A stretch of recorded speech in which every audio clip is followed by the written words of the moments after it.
Баршаңызға қайырлы күн оқушылар. Бүгін бізде номері 2 зертханалық жұмыс. Бұның тақырыбы бізде тұздар гидролизі.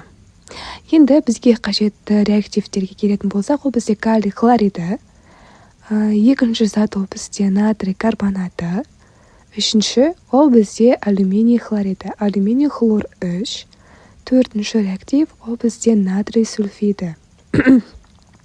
Бесінші затымыз ол бізде натрий нитраты. Және де өзімізге арнайы химиялық сынауықтар қажет болады, және де арнайы пипеткалар немесе тамызуға.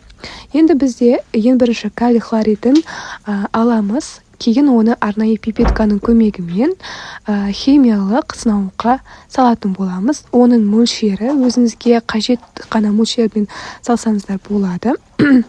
Және де пипеткамен жұмыс жасағанда пипетканы дұрыстап жуып отырыңыздар немесе жанасын қолданыңыздар. Екінші нәрсе ол бізде натрий карбонаты. Натрий карбонатын жаңағы пипеткамен жуылған таза пипеткамен алып екінші сынауыққа салатын боламыз.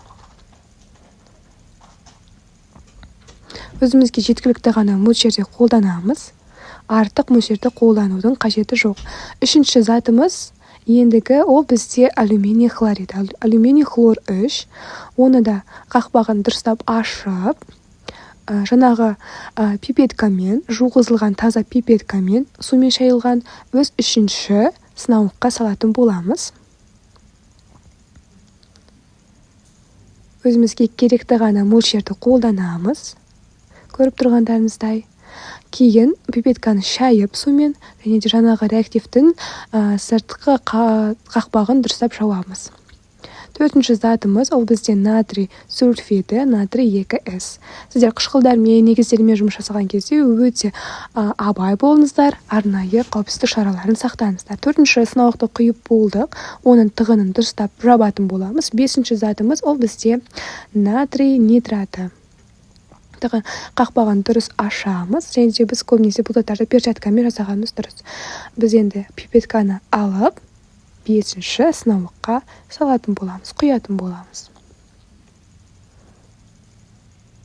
Мінекей пипетканы өз орнына, реактивті өз орнына қоямыз, дайында. Енді индикатор қағазымен ортасын анықтаймыз. Мына сынауықта бізде натрий карбонаты берілген. Индикатор қағазымен оның ортасын анықтап қараймыз.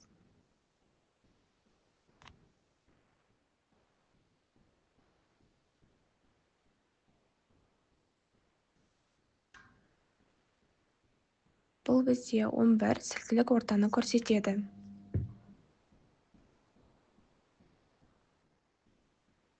Үшінші сынауықта бізде алюминий хлориді берілген.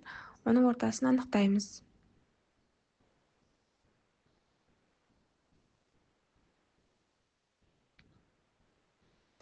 Бұл бізде 5, ол қышқылдық ортаны көрсетеді. Төртінші сынауықта бізде натрий сульфиді берілген, оның ортасын анықтаймыз.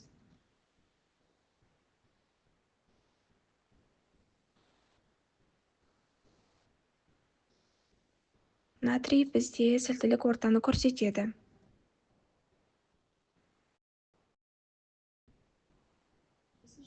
Бесінші сынауықта бізде натрий нитраты берілген.